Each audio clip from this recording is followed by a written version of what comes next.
like everybody's talking about AI right now. AI is gonna make me better. Yeah. That means I need less people.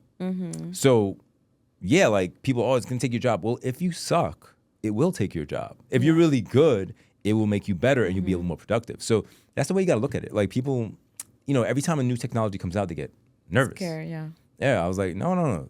Learn how to use it as a tool. It's a tool. Being human is incredibly unique, and it's great because we get to communicate and do these things in so many different ways if we really take advantage. Whereas sometimes going back to self-limiting beliefs, if you don't see yourself that way, and it starts with you have to see yourself as being capable. Yeah.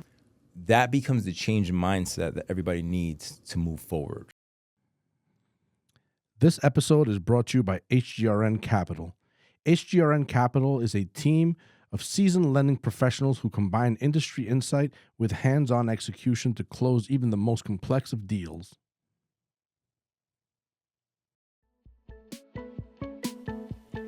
Thank you to our season sponsor, Mary's Alfajores. They are melt-in-your-mouth sweet treats.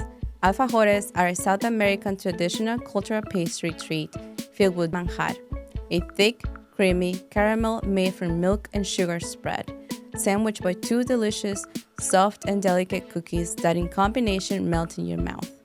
If you're looking to impress with some cultural variety in your dessert tray, reach out to Mary's Alfajores as they service the Westchester, Fairfield County area and are readily available for catered events.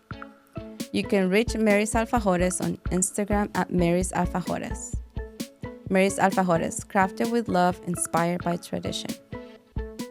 Hi everyone, I am Esther, and welcome to the From the Ground Up with Esther podcast, a podcast about growth, resilience, faith, and building a life with intention. This space is for anyone who's starting over, rebuilding, or taking the next step, one story and one lesson at a time. Let's get into the conversation. Hi, everyone. Welcome back to another episode of From the Ground Up with Esther, where we share stories of people that are building something in their lives, either a business, a community, people of faith, or someone that has already built something from the ground up. And today's episode, I am very happy to have someone that actually has built from the ground up. I have been watching, observing his journey, and I'm very excited to have him on the podcast today to share with us. And that is our friend Luis Omar Figueroa. Buenos días. Buenos días. Vamos a empezar en español. No, I'm kidding. Okay.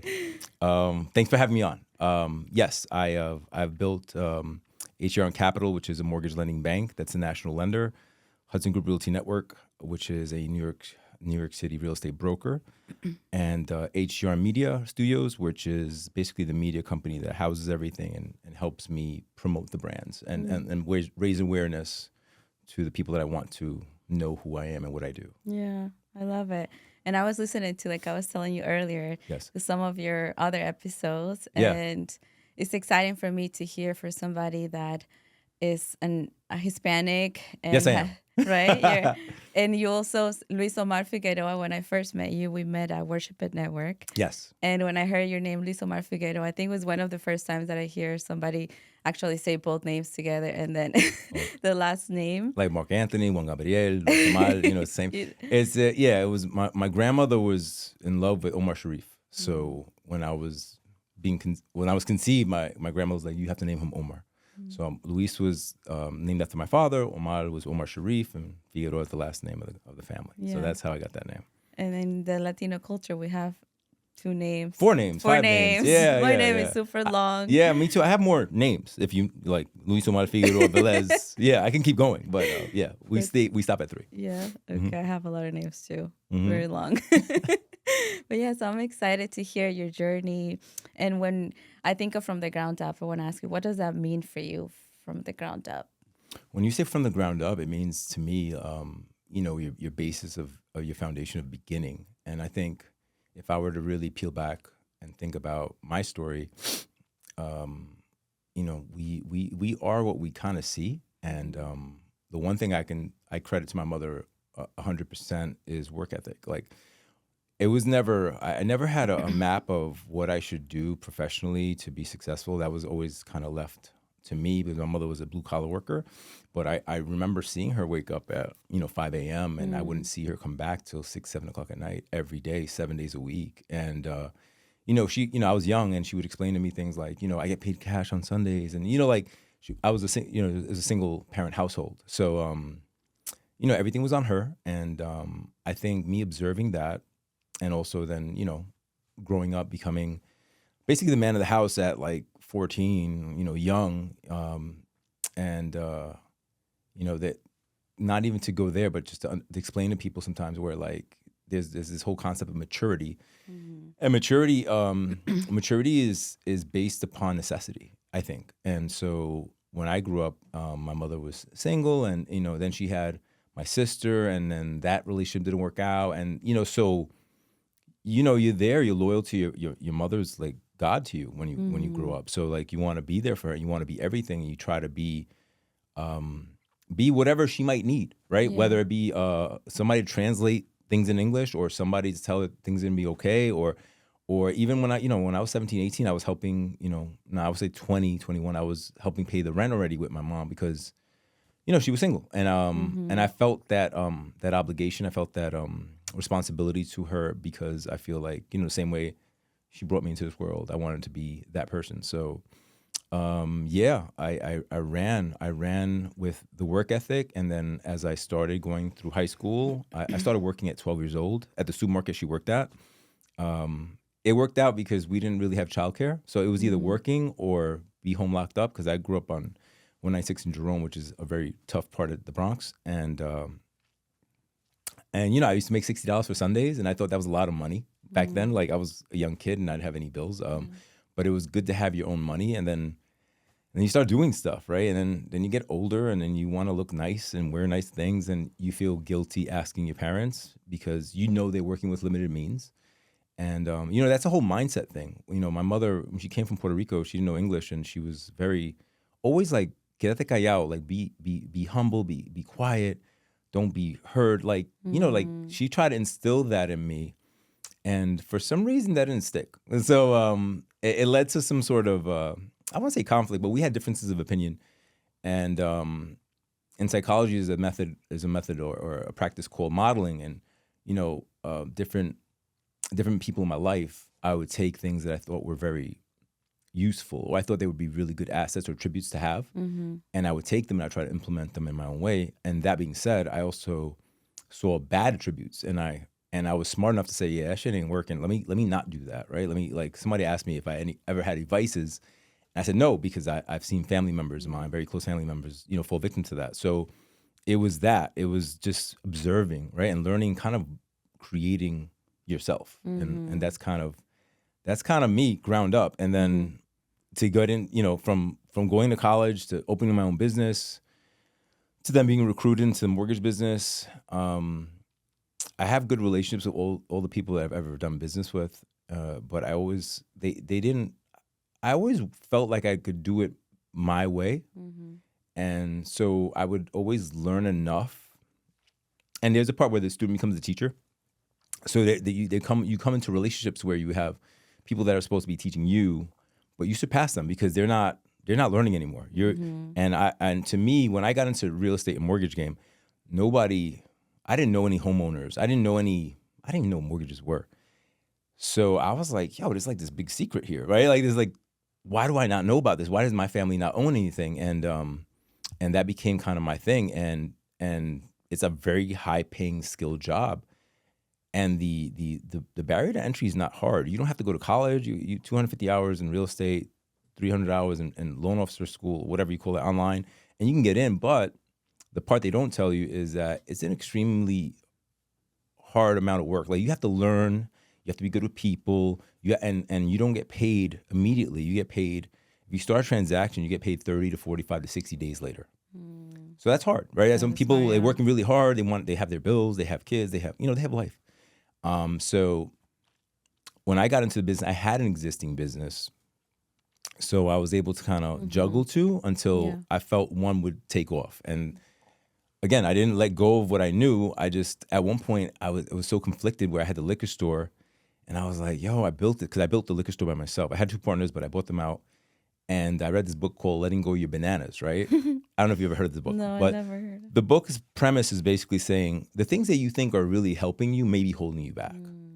And that kind of hit me. And I was like, I thought this was it. I was like, maybe it's not it. So I had to take a leap of faith.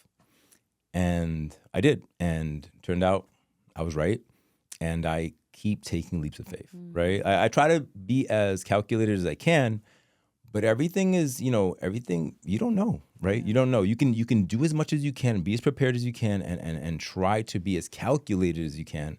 But at the end of the day, you don't know. Yeah. And like Gary says, like it's better to find out than to live your life later and think, oh, what if, right? So I don't want to live like that. So I'm continuously doing that. That's awesome. I have a lot of things to say, questions. Go ahead. Because you mentioned your mom and the work ethic that she had. Yes. And coming from an immigrant family, myself, I remember I came here when I was 13, and my mom also worked every day, Monday through Friday, full-time, overtime, and she would wake up at 5 a.m. in the morning, get the food ready, and then we'll go to school, then I'll come home, get my sister ready. So I did learn that from her too, work. That is something I think a lot of immigrants, we share that experience. And now as an adult, don't you sometimes be like, how the hell do they fucking do that? Yeah. And then you're like, that's why she was in a bad mood, right? Because she was overworked, right? Yeah. But as an adult, as a kid, you're like, what's wrong with you? Why do you act like this? But as an adult, you're like, yo, there's a lot of pressure. Yeah, it's a lot and you of understand, and you have I don't know if your mom's still with you,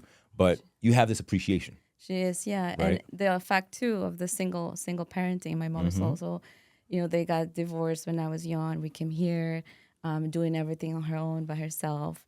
And something that actually I wanted to ask you about too, because it's similar, kind of that relationship of work ethic and then a single mom and you being a boy and then trying to take that responsibility of being the man of the house. Yeah. Right. Mm-hmm. It is relatable. I'm not a man, but no. But were you the oldest? I'm the oldest. Usually the oldest, right? I had to, growing up, take responsibility, start working early, babysitting, helping out in the house. Yep. And it's still, she's still with me. It's that Latino thing of like helping your parents, making sure they're okay. Yeah. Latino culture is very. Well, this is a whole different podcast. Now, Latino culture is weird. It's hard because there's no boundaries, right? So I'm using that therapy construct where, you will you will work yourself to death if you're not careful. And, and unfortunately, even our family members, they have their own trauma that they're unpacking. And you're like, you don't know how much of it you should feel responsible for. Yeah. So like going back to me when I was young, she was like, you got to take care of your sister, you got to do this. And so I was parentified very early. I was like, all right, or okay. And, I was like, I never said no. I was like, yeah, I guess, right? Like I'm looking around, there's no other men in this house, so it's me. And it worked for me. And I was very careful, and I still am very careful. My sons are 30, 25, and 21. And I try to tell them, though, I want them to enjoy this state of their life where I had to rush to everything, right? I had to rush because we had nothing. And my son's my 30-year-old saw me from the ground up, right? He saw me when I first started. My 25-year-old met me and I was still going. And my 21-year-old, we call him the golden child because he thinks everything is just great. Like, and I'm like, no, we didn't start here. This is not where we originally lived. But I'm very careful about allowing them to own that space because I think, if you told me, what's the number you think where, kids should start becoming like more adultish? I'd say 21, 22, 23. Like that's where you start saying, okay, I'm not a kid no more. I 12 years old. So like, I think it was too early for me, but whatever it is, we become a product of we become what we need to be. Mm-hmm. And so I'm very aware of that. And I'm also very aware of being a product of what you see. My 25-year-old is married already. Right, which is I think young, but he was around me and his mother his whole life, so he saw it as as an example, also a possibility, right? Mm-hmm.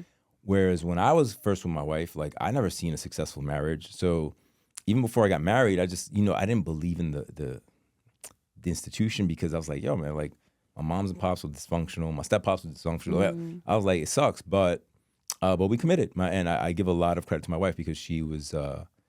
she doesn't come from a stable household either. She comes from a single parent, and we just did, and she said it the best way. I'm going to quote her. She's like, "We created something we didn't see." And it takes belief, it takes work, conviction.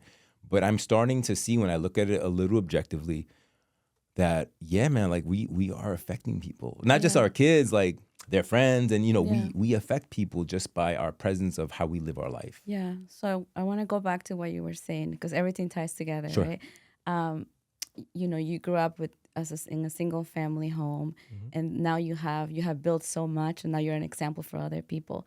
How were those beginning stages, and the thoughts that you had to break? Like, we're speaking about how limiting thoughts, self-limiting beliefs are a big thing. Yeah. So coming from I'm Puerto Rican, so I'm American, but like I came from a place where my mother didn't speak English, and she was always kind of like, she was so cute. She would always like stick me in classes, right? Like she'd put like, because luckily I was good academically, and she'd be like, "Oh, there's this program, I want you to take it." I'm like, "What program?" "It's the summer program." I was like, "Why? Biology, this, that." She would stick me in every program, and I'd be like, "Mom, why? I don't, I didn't know what else I wanted to do, because like there was no like camp. There was like, like I grew up in a very tough neighborhood, so she was like, "I want you in this because I don't want you on the street," right? So I didn't understand that. Later on, as I got older, I kind of understood it, and I think that so we started using your podcast title all day from the ground up. Like, there was no lower.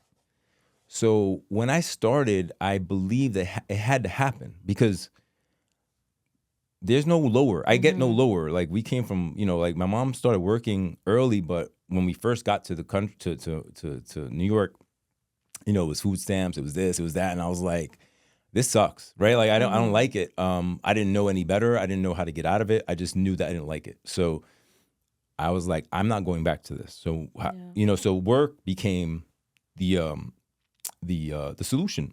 But then what happens is, as I started to evolve and I credit this to getting an education and being in different proximities of different people, where I was like, okay, so I don't have to work to just get by. Like my mother always just got by. She had little savings and stuff, but she was always kind of nervous. That nervous energy, that scarcity energy, where like, I don't know, if I don't go to work today, I might not have money for gas. Like it, and I was like, I don't like that. I don't want to be in that. I didn't understand scarcity and abundance. I didn't understand all those concepts when I was young. I just knew I didn't like it. So at first, I went through a part of my life in my 20s where I was working 3 jobs. I said it on another pod. I was a personal trainer, a doorman, and a security guard. And I made decent money, but I was trading my time for money. I had no life, because you're giving all your hours to work. So I was thinking to myself, like, this is like not sustainable. Like, this can't be forever. This can't be my life. This is horrible. So then I got kind of into entrepreneurship, when I'm like, well, if I could build something, I get paid more than per hour, right? So now there's no limit. So I started understanding that concept, and the concept of arbitrage, selling things that are for lower or higher. I mean, I had a Nextel store inside of a liquor store. Like I've done it all. And then getting recruited into the mortgage business, I started seeing the number.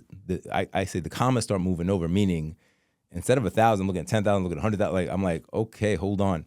So now, same amount of time in your day, but you're working on things that can really make an impact on you financially. And I remember speaking to I'm not saying I don't hang out with the guy, but I know the guy, and he was like, the same amount of effort it takes you to do $1 billion deal, it takes you to do $1 million deal. He's like, so just look for bigger deals. Like, and of course, going back to self-limiting belief, you're like, can I do that? So I remember, like, early in my career, like, my first goal was to do $1 million loan. I was like, I'm gonna do $1 million loan. And then I did it. And then I'm like, it's the same shit, right? My first loan ever was $108,000. I remember that. And I'm like, wow. Like, and it took a lot of work, and I was nervous, and I knew shit. And then I do $1 million loan, and I'm like, it was a lot less stressful. And then as you start going on your journey, if you pay attention, you start meeting people that are farther ahead of you, right? And then you start understanding. Like, I remember I had a client who told me one time, he was like, look, if I got to put a couple of dollars into this and make this work, it's not a big deal. So again, I'm in my 20s. I don't have any money. I have whatever money I'm making, I'm applying it.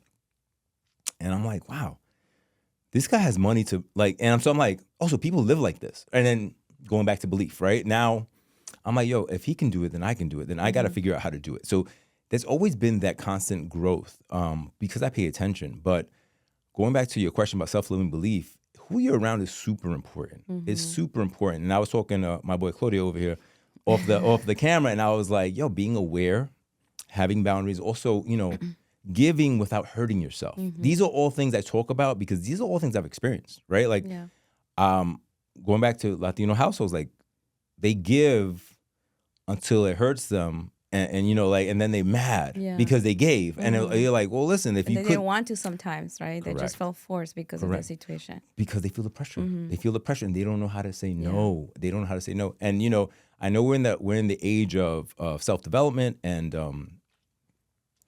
being aware and therapy and all these concepts that when I grew up, there was none of that, right? They just get to work.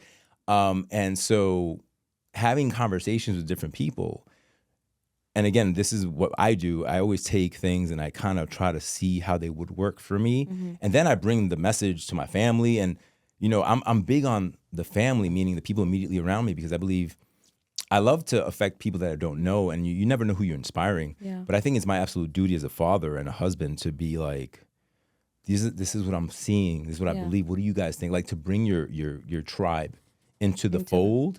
I think that's super important. And and I think some of that got lost. Some of that, and I think that is why there's such a proliferation now of groups and religion, all that, and all about that. But I think that had to become the way because people weren't bringing it home. Yes. Right. Yes. My opinion. I think that's a good opinion. Okay. Because if you speak about it in the terms of like religion or like biblical principles, God made family the first thing, right? He's the one who made in the Bible Adam and Eve, and then the family. So that's the first thing we have to worry about. And society has lost that, and that's why we create our own communities, or and then so it creates division. Yeah, you are, because people forget. Yeah, right? And it's the fact that you didn't have that growing up. No, well, I had a lot of church because when I went to Puerto Rico, my family is heavily Catholic, so I was in church every Sunday. I meant the example of like the family. No, right. But now you're creating that for your kids. Yeah, because that's powerful. So what happens when you don't have the say the construct, the nuclear family, father, mother? What happens is you get substitutes, right? And then like your aunt becomes your pseudo second mom, and your uncle becomes kind of like your. And I have those similar constructs in my life right now. My nephews don't have a father figure, so I'm kind of like their father figure. And you want. I know as a young man, like there are certain points in my life where I was super affected by small statements in good ways and bad ways. And as an adult now, I can tell you, yo, when he said that, I'll give you an example. Like, so my father struggled with vices, right? He had a lot of vices. So he was on his own struggle. He was a good guy. Rest in peace. He died when I was 18. But my step-pops, who was in my life for about 10 years, who looks nothing like me, who is basically a page out of Goodfellas, he claimed me. And what I mean by that is that we would go, he started dating my mom, and he'd be like, that's my son. And I look nothing like this guy. And people like, okay. But that's powerful because you feel like you belong somewhere. And I feel like a lot of the young kids right now, they don't know where to belong, right? And they don't have a strong figure. And I mean, this is another conversation where I was talking about, like back in the days when I grew up, the guys on the street, we call them the OGs, the guys who are on the street doing the bad things, they would still look out for you. But like, no, little Omar, go upstairs. Like, this is not for you. This is not. Now, I don't think that relationship exists anymore. I believe the young kids, they don't have that respect anymore.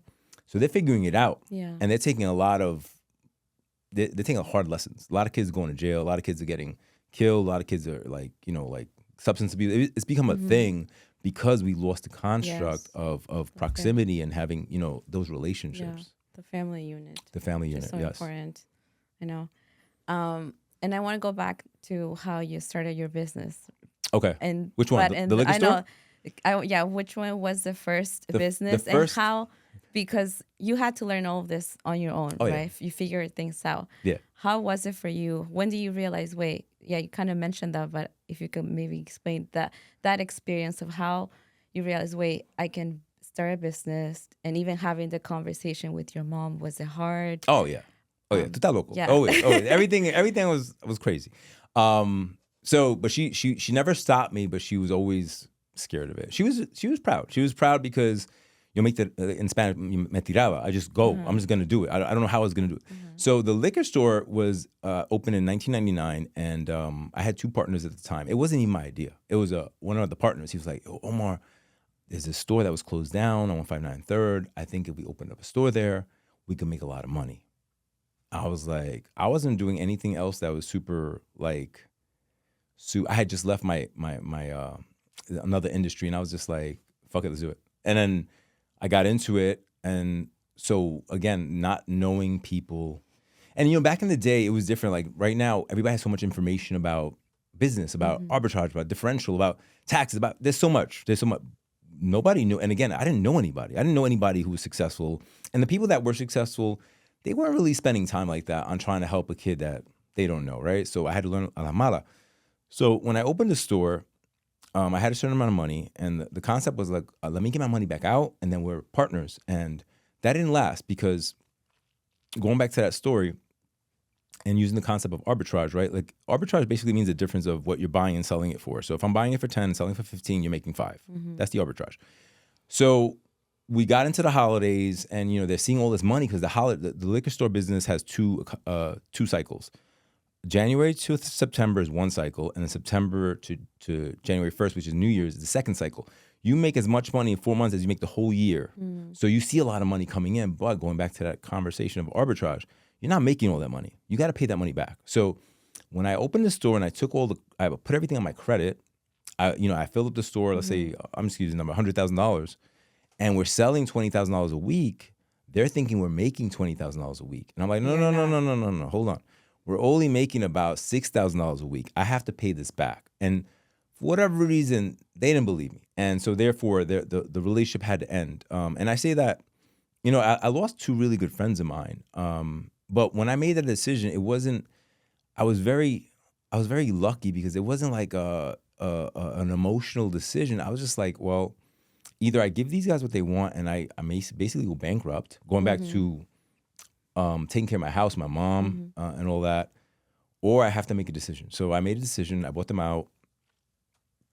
And to go even further, the liquor business is from 9 o'clock to midnight, right? 9 a.m. to midnight. When I bought them out, I had no money for employees. I worked from 9 a.m. to midnight, 6 days a week. Luckily, it's not a high intensity job, but thinking about that now, I'm like, yo, how'd you do that? I was like, it had to get done. There was no other option. So it's either you look at it that way, either this is going to get done or we're going to fail. And failure is not an option, so we got to get it done. So, and that's kind of how I approach most things in life. And it served me pretty well. I mean, don't get me wrong. Sometimes you have those hard days, but that's with everything, because I think talking about hard days is important because there's this almost perception that everything is okay. And it will be okay if you keep working. But there'll be some days that are easier than others. Some days are harder than others. You're going to have challenges, and this is part of the game. Now, that being said, I will have to add that if you want to live life on your terms, then you have to accept that. It has to be okay. Like, yo, it's going to suck, but fuck it. If I have to stay in Puerto Rico for 3 days because there's a snowstorm and manage from over there, then I can do that. Shout out to AB5. Just to give an example, like, it's good and it's bad, but you got to take it. And some people only want the good, and that's just not being realistic. Yeah, no, that's so good. And going back again to your mom again, when you started, how were the conversations with her? Because in my experience, sometimes I share things with people, because right now I'm like in that building. But you're building a business, right? Yeah. Yeah, I saw that. Okay. Very, taking steps and have ideas, or sometimes, I'm afraid to share it because they won't get it, or their own fears will try to still come to me. All right. So let me give you some advice, right? I'm a little further down the road than you. Everybody's opinion is basically based upon their self-limiting belief. And mommy especially, I don't know mommy, but if she was anything like my mom, they have this construct of just be safe. They don't want anything to happen. They want you to be, and that's okay. But without great risk, there's no great reward. So there you have to balance it. And you have to, and this is big, you have to be able to create emotional boundaries where you're like, "Tú estás loco?" And you have to be like, "Ma, I understand it's you," or just not let it affect you, because you gotta let them. You gotta let them talk, because if not, they're gonna feel like they don't come from a bad intention. Correct. Correct. They're just, this is their perception of the world based on what they lived, right? And that was hard for me. That was really hard for me. It took a few years when I would say the year was like 08, 09, like 2012, where she told me one day, she was, "I'm really proud of you." Because I was taking her to breakfast. I was wearing a suit. This is what she thought was success, right? Yeah. And, for her 60th birthday, I took her on a first-class trip to Dominican Republic, and I did things she never did, right? So I did that because I feel like I owe that love and that loyalty to her, because she brought me into this world and she never gave me up. She was always like, "Mijo, vamos a hacerlo así." And even if we didn't know where we were going, this is that loyalty and that love. So yeah, just know that it comes from a good place, but you have to learn how to kind of be able to tune it out sometimes, like in a nice way. You can't be dismissive because it's disrespectful, but you be like, "Oh, okay, I'm gonna think about it," right? And learn how to kind of manage that. Yes, I'm learning that. That's hard. For sure. That's hard. Yeah, that's hard. Learning that, and I, the fact that we say, your mom saw you like dressed up and stuff like that. For me, my mom, I went to school, I did everything on my own. Like I'm very proud of myself, of my accomplishment. And Congratulations. Yeah. But now, like, jumping into the world of entrepreneurship without even realizing I was actually doing this. And now my mind is also like, running all the time, and the thoughts and ideas that I get all the time. It's something new for her as well, right? And like you said, they come from a good place of they come from, safety. listen, I go back to my mom. My mom came from a place where there was dirt floors. She used to bring water from the river. Like, you know what I'm saying? So when I got to a certain place, to her it was like, "Oh, tú estás rico," right? Like, you're rich, but look at where it's coming from, right? Like, we don't go get water from the river to take a bath. We like, we have floors with cement, and we have running electricity. Oh, it's crazy, right? Like, you have to remember where they come from. And I don't know your mom, but whenever you got to give them a little grace and be like, I understand. And it's tough, because sometimes we're in our shit, we don't want to hear it, because we're dealing with our own things. We're like, we're dealing with our own insecurities. We're dealing with our own pressures. And then to have that, it's tricky. It's tricky. Yeah. No, but it's good to talk to people like you. That's why I love these conversations. Yeah. Because I get to hear and learn and say, okay, this is not just me. This is what happens. And that's exactly how you ascend, right? You talk to people a little farther down the road, and you ask them questions and try to implement it in your own life. Yeah. And that's really how it works. When I was young, I had a little bit of an ego, so I wouldn't listen. So that served me. It served me because me tiraba, but the golpe, I'm talking in Spanish, the bumps I took, I may not have had to take them had I listened, but I never forget them. So I don't know. I don't know what the right way. It's really specific to your personality. Yeah, it is. Yeah. And sometimes that's needed, right? Even when you make those mistakes, if you're not listening, but you actually needed not to listen so you could learn, and then. Yeah, and as a father, man, like, it's the ultimate humbling experience, because you're trying to tell these guys, you're like, "Guys, look, I know where you're going. No, this is not the way." And they're gonna go anyway, and that's what you have to be okay. You have to be okay, because the world is waiting for your kids. Like, I don't helicopter them. I'm like, "Hey, man, if you think that's right." Before I used to be like, "No, don't do this," but now I'm like kind of learning. Hey, you're a man. You're going out into the world. All right, good luck, man. Let me know, Dad. What do you think? I'm like, I don't know if that's a good idea, but you go ahead. Let me know. And then they'll be like, "Wait a minute, hold on. He's not telling me not to do it, but he doesn't really. Let me ask you questions." Like, it becomes that. So I had to learn that dynamic, because also, your children are a reflection of you, right? So they all have your attributes. That's hard to manage, because you're looking at yourself in the mirror, like, you're like, "Fuck, he's so stubborn," right? He's like, "What the fuck? What's wrong with you?" And then you're like, "Oh, I get it. He's my son," right? Yeah. He gets that from me. So yeah. That's good. It's a challenge. And now, speaking of family, because you talked about your kids, your wife, how do you meet your wife? Oh, and that's a great how question. was that journey of building your businesses? Yeah, I feel like that is a lot there. That's too. A great question. I met my wife online. Online? We met on a website called mijente.com. Shout out to Mijente. Mijente. Shout out to the internet. Yeah. Oh, I never heard of that one. Yeah. So gotta try it. Just to be clear, she reached out to me. Ooh. So let everybody know that she reached out to me, and that, it took a couple of months or whatever. We kind of met. We were busy doing living our lives, and the one thing I'll say about my wife is that she she's always kind of know what she wants. And me, I was young. I was 28. She was 22. She's 5 years younger than me, 23. And she was always, well, if we're gonna be together, this is it. I'm like, wait, hold on, we just met. Like, let's check it out. So it's a really good dynamic. We're very different, and it works. In the beginning, it was hard because she's very conservative, and I'm very the other way.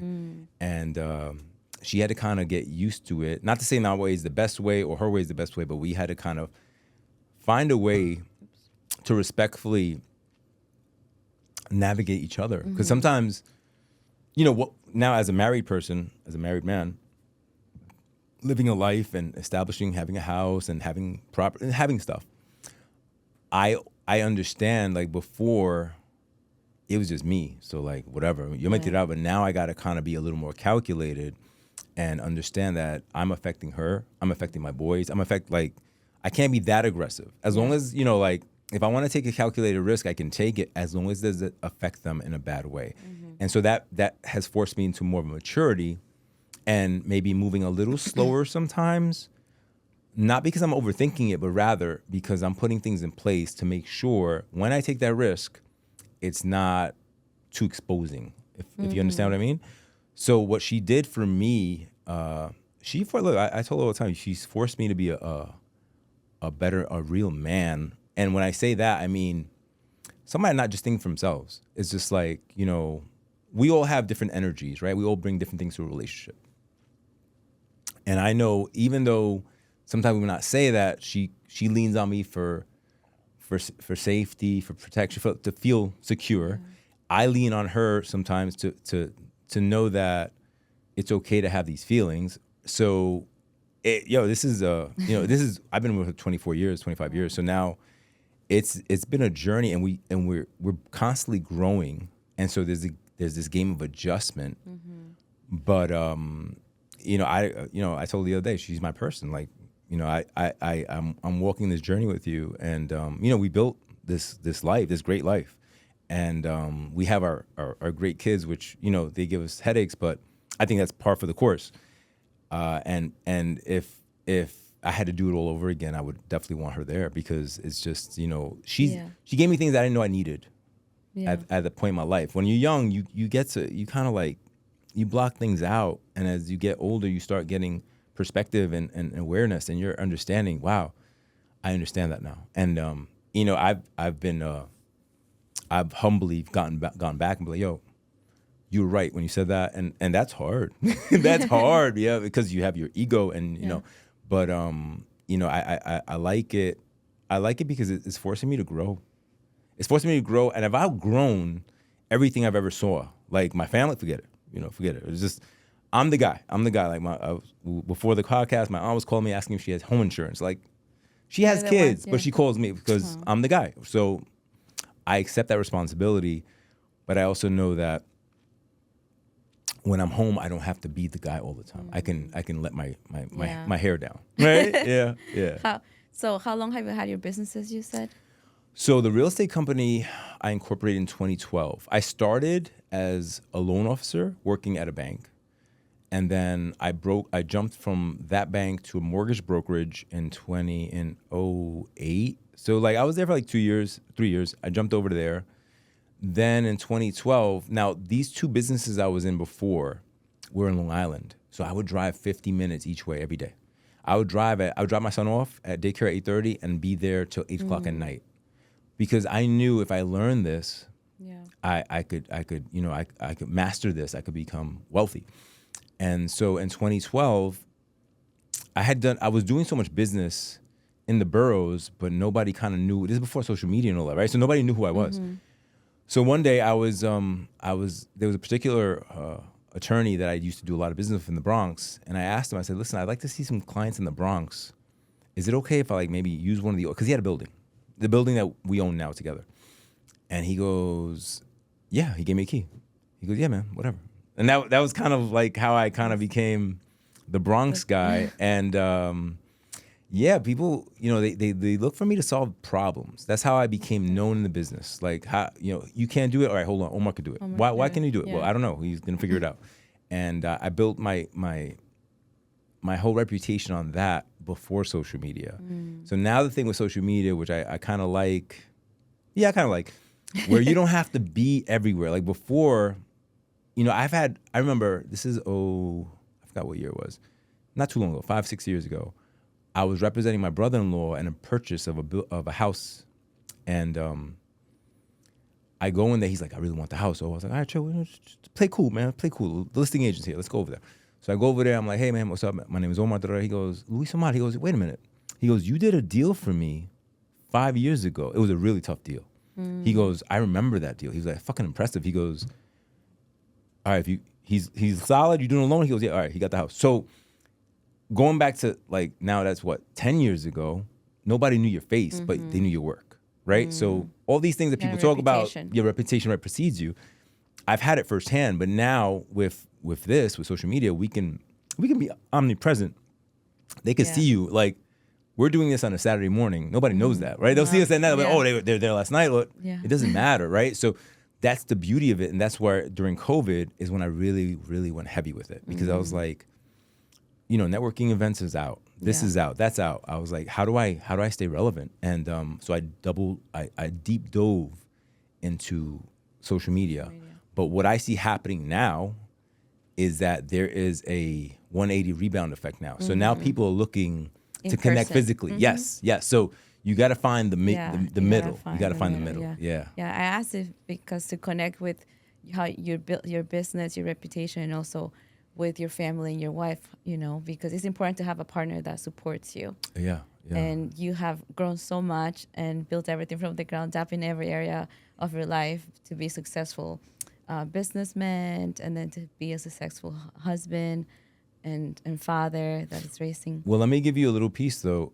When I was in the beginning of my career, when I had first closed the store, and there were pockets where I wasn't making money, and she worked a full-time job. I remember, having to go to her. I remember one time in particular, she had to pay for my gas. Like it's that humbling, like, where you're like, this is the vision, babe. This is the vision. And, I'm going to work hard. I just need your help. And it takes a certain amount of humility to understand that, to be like, I need to make this happen. So it wasn't always, great. It was, like, if you're going to say from the ground up, there's nothing. So we have to build a foundation. How do we do that? Well, we have to pull our resources and figure it out. And if our resources are, you're working a full-time job right now until I get it going, then that's what it is. And that's what it was. That's what it was. Right. Yeah. I like that you're speaking of that too. Like you said, it's not always easy, like, because everybody sees the end, right? Yeah, he dresses like, he has a nice car. Bro, like, there were times when, first of all, working 12-hour days for 6-7 days a week. At one point, the liquor store, I was working 7 days a week. It's not glamorous. And this is going back to 04, 05, where there's no social media. So to get business, you had to be there. And then you had to, like, figure out creative ways to attract people. Yeah. And, so I say that to say that this, I know you didn't ask, but I got to jump into it because people want to talk about it. Like, so, like, everybody's talking about AI right now. AI is going to make me better. Yeah. That means I need less people. So, like, people, it's going to take your job. Well, if you suck, it will take your job. If you're really good, it will make you better and you'll be a little more productive. So that's the way you got to look at it. Like, people, every time a new technology comes out, they get nervous. Scared, Yeah, I was like, no. Learn how to use it as a tool. It's a tool. Being human is incredibly unique, and not that I'm an alien, just but being a human being it's great because we get to communicate and do these things in so many different ways if we really take advantage. Whereas sometimes, going back to self-limiting beliefs, if you don't see yourself that way, and it starts with you have to see yourself as being capable. Yeah. Whether or not you have the education, whatever, it doesn't matter. If you like, I could do this. How? I got to figure that part out, but I could do this. That becomes the change in mindset that everybody needs to move forward, right? And going back to the previous generations, from where they come from, they did something, right? And so now they look at us, we're like aliens. They're like, whoa, what are you doing? Your own business? You have a job. You don't need your own business. But if I do this, it'll be more than my own business. And it's a hard concept because they can't really wrap their head around it. Yeah. But now that I think about it, they also did something, right? Even the fact of just moving places, Yes. coming here, that's a risk they To took. a country that they didn't know They anybody. didn't know, but they Right. don't realize that they basically did the same thing. It was just different. In a different way. Different way. And if you tell your mother, Ma, why'd you leave your country? Well, there was no opportunities. Yeah. Well, all right, so we have opportunities here, but I want more opportunities. And it becomes that. It becomes that concept. Yeah. So it's so good. And now I want to touch a little bit about your faith, because that's where Okay. we met. How has faith played a role into this whole journey of your life? And if you can advise some new entrepreneurs, people that are building something, and they face the struggles, like you said, there were times where you didn't make any money, and then you had your wife support you. So I was raised Catholic, and I don't go to church every week, but I do believe. I believe in ascension. And the one thing if I could give people some sort of hack, is that you have to believe when nobody else believes. That's paramount, right? You have to almost be delusional in your belief. But then if you're delusional in your belief, then you have to be delusional in your work ethic. You have it all has to kind of line up. You can't, I want to do all this. What are you going to do? I'm going to watch some TV. No. Yeah, man, you got to and this is not a shot at anybody in particular, but I've heard this so much and I don't understand it.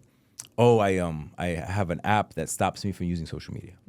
I'm like, why would you need an app to do that? Just don't use it. Maybe that's my age. Maybe because I come from a place where we didn't have that. I grew up without it, so I use it as a tool. I don't see it as something that I need every day. But that also can be translated into having self-discipline and self-awareness. And I think that's the part.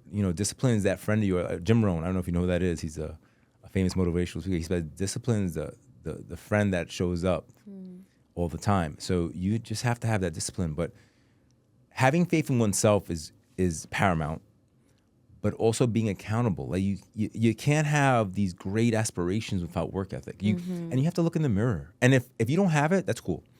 Then find a way to be around people that may be inspiring. Like I use my mother as an example because that's what I saw. So that's what I thought of. When I see work ethic, to me, that was regular. I was like, okay, we wake up at 5, work till it's done. Yeah. Even some of my most successful friends, right? Successful, I'm using just money. So we're done when it's done. It's never like, what time you get off? Whatever is supposed to be done today is done is when I get off. And if that means midnight, that's what it means. Yeah. And that will sound so alien to some people. But to my group, they understand. Man, I don't know if I'm doing it. Why? I have this deal. Okay. It's they know they have to get it done. No, because they in their kingdom, I'm gonna use that one. In their kingdoms, they are the same people. They have to do it. They have to get it done. And unless you're around people that think like that, it is hard to be that person. Unless you're super strong, and you want to be the light for everyone else. There's a saying: if you don't see the light, be the light. You want to be the light, but also you don't want just people just taking from you. And it comes back to those boundaries, right? You gotta be self-aware. You gotta be around the right people. And to give you an example, you gotta know who to have those conversations with. Because if you have conversations with the wrong people, they're always gonna say negative things. And I'm not saying that you're not strong-willed or strong-minded. I'm not saying that, but I'm saying that if you hear something enough, it might chip away at your belief. You might be like, damn, maybe am I crazy? It becomes that. It becomes that. So it's all about curating your tribe. And I use that because I believe in curating my tribe and to use faith as an example. Like if you go to people that believe in a higher power, then they believe in something greater than themselves, which allows them to do things greater than their own belief. Yeah, I love that. Yeah. It's good. All right, thank you. It's good. I'm learning so much. And I want to ask you 2 more questions, maybe 3, if we have time. But first, how do you, because you talked about success, right? Now, how do you define success now? Well, that's a great question too, man. I mean, I've been having all these. So when I was young, it was always about money. The metric was always money. And then I've met some people that are, more financially affluent than I am. And I have a new, so basically success to me is being able to take care of those you love, right? Yes, we like to buy things. Yes, we like to go on vacation. But if I didn't have any of that, I don't care. right? Because I've also endured a lot of pain. I've suffered. I've lost my mother. I've lost my father. I've lost my cousin. I've lost a lot of people. So I understand that pain. So you could sleep on a bed of money. It shit ain't gonna take away the pain, right? So success to me is being able to help people and make an impact. Because money just gives you options. It doesn't, and it really exposes who you are. Because if you have a lot of money and you're an asshole, you become a bigger asshole. I've seen that. Yeah. And if you have money, but again, going back to balance, like you have to know there has to be a limit. Like, going back to like, well, I use my mother as an example where she used to help to a point where it hurt her. And at the end of the day, like not to get too deep into her story, but I believe that's what actually caused her to have some strokes and then actually die because she didn't know when to stop. I was like, she would drive herself crazy. She would, I don't know, she was manic. Yeah. And I was like, Mom, calm down. Like I would tell her, calm down. No, tú calma. And we get into that. And I'm like, all right, man, forget it. So as you building your success, right? There's people that talk about being selfish and being selfless, and they both live together. You have to be selfish when you want to hit some sort of goal. You have to, and what I mean by that doesn't mean not care about everybody else, but sometimes you got to cut out shit. You got, hey man, I'm not hanging out today. I'm not. Yeah. This is the goal. Once I hit the goal, now you hit the goal, and you can look around. And here's the part where I struggle. You want to help everyone, of course, because that's who you are. But you can't help somebody who's not willing to do the work. And that is the tricky part. Like I've had people work for me. I want to do what you do. I'm like, well, this is what it is. And you got to start here. And in the beginning, they start out hot, but it's a continued process of progression. And as you get better, it gets harder. And that's when mental fortitude comes in. Like you have to be strong mentally. And I'm not saying this to hurt anybody's feelings. Like if you're not built like that, you got to take either you got to be around somebody who's built like that to give you that.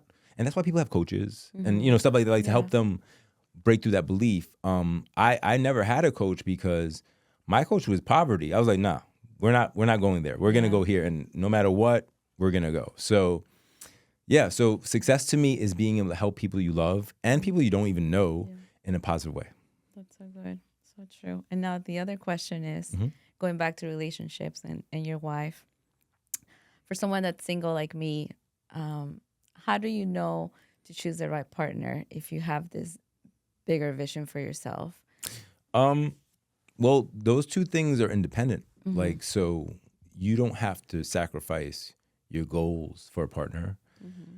If anything, as you become or you work on yourself to become a higher value person, you will attract a higher value person, right? So, and anybody who is kind of on the same, I'm gonna use these terms and I use them on purpose, on your vibration or frequency, will be able to say, hey man, I can help. Or even if they don't see it, they'll be like, they're not like trying to stop you. They're like, oh, I don't see that, but all right. Like, whatever. And how can I be of service? Support you. Right.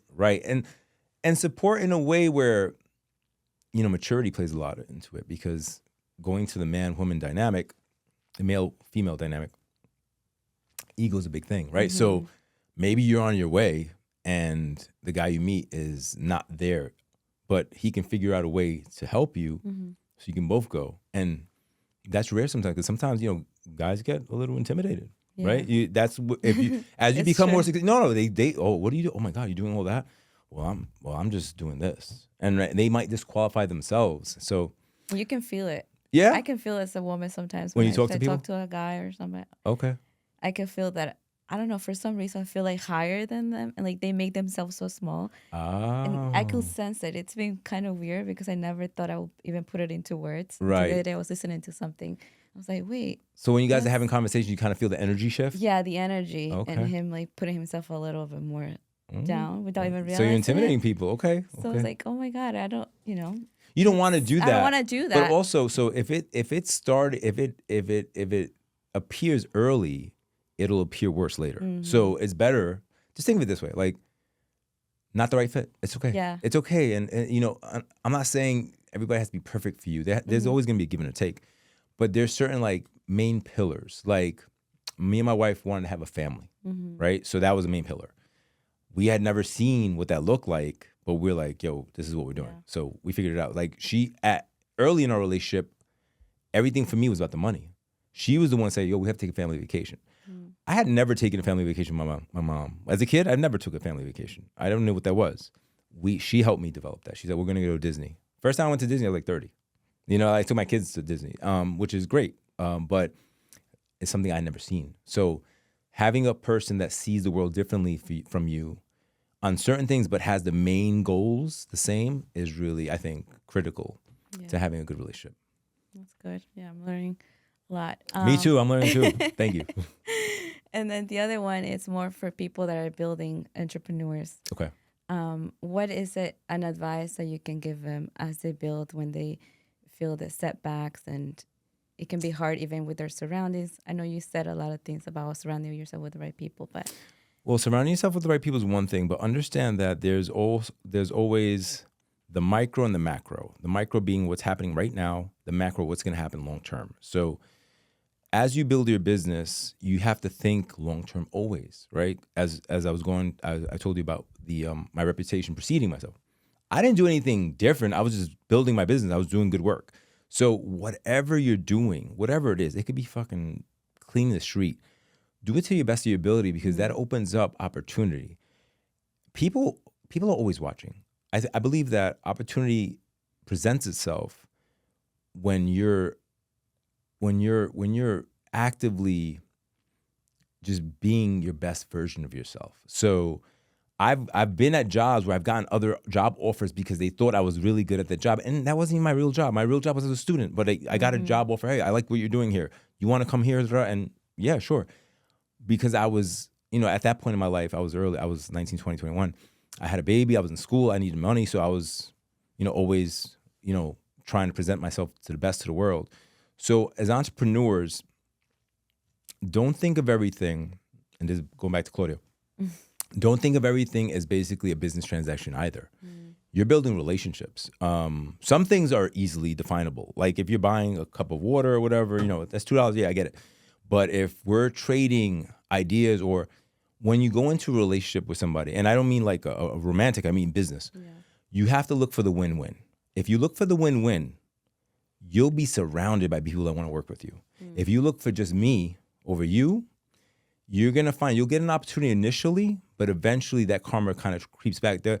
You won't get the benefit of the doubt. People be like, you're like, I want to do this. They're like, no, I'm busy. I'm sorry. Why? Because you treated them like commodity. You have to look for the win-win. That if I can give anybody that, always do that. Look for the win. How is it beneficial to you, to me, like to us? Yeah. That's how it has to be. That's how you grow. That's good, because I did see that on your YouTube channel, actually. Yeah. You had a video that said relationships over transactions. Absolutely. Yeah. Because it's a long game. You don't make $1 million in one day. You'll make your $1 million deal based upon the years that you've put something together. You have the experience and the knowledge how to put together a deal quickly because of all the compounded time you have it. You don't just wake up one day and be like, oh, I did $1 million. Like going back to my story, I started with 100,000, right? And I built myself up to that, but I understood it. And as you go to 2 million and 3 million, there's things you keep learning. So you don't wake up, I'm doing $100 million deal. No, you're not. You don't even know you don't even know the concepts. So as you keep building, pay attention, but also see that it's a win-win, because people look for you. When you look out for them, they're in rooms, or they're talking about you when you're not in the room. And those are the greatest. Those are the greatest. I feel that, oh, this guy told me about you. Chase called me, but fuck them. I've heard this conversation. Fuck them. I want to deal with you. Yeah. And I'm like, great. How can I help you? Right? That's so good. Yeah. That's so good. So I love this conversation, and I would like for people to find you. Where can they find you? How can they help them? Well, if you need a mortgage or representation in real estate, or even talk about your business, ask Luis Omar on all platforms. That's where you can find me. That's on purpose. I've posted consistently for the last 7 years every day, at least once. Ask Luis Omar. Pregunta Luis Omar in Spanish. Oh yeah, you have it in Spanish too? I do, so. But I you know what? I have like 7 pages. But ask Luis Omar is the one, because you can only be so many. Like I sometimes look at it, like lately I've been like, a lot of people hit me on Facebook, and I'm usually on Instagram. So like, but luckily they'll connect. So you get these notifications, and you're like, it's hard, but it's the goal. The goal is to be everywhere. Yeah. So ask Luis Omar everywhere. Give more than you receive, and always look for the win-win. Those are the 3 little things that I could tell you that will help you propel your business. I love it. So good. Well, thank you so much for sharing your story, your Thanks journey. for having me. I feel like I still have a lot of questions and conversations that can come out of So part two. every topic here. Or when we have you on So my good. podcast, that'll be good. I can ask you the questions. Yeah. Oh, okay. Okay. That's good. exciting. Well, thank you so much, everyone, for watching and listening to this episode. Don't forget to subscribe, follow on Spotify, Apple, iHeartRadio, and wherever you listen to your podcast at From the Ground Up with Esther. So thank you so much again. And don't forget to share this episode. And I will see you on the next one. Bye-bye. Thank you for listening. I hope you enjoyed this episode. Please like, follow, subscribe, and leave us a review as your feedback continues to help us grow this podcast. If you have any questions or would like to connect, we are on Instagram at From the Ground Up with Esther, where you can email us at esthermoscoso.pod@gmail.com. This episode is brought to you by Calle Visions, a full-service podcast and content studio in Stamford, Connecticut. And as always, thank you to our show sponsor, Mary's Alfajores, delicious sweet treats that melt in your mouth. I will see you on the next episode.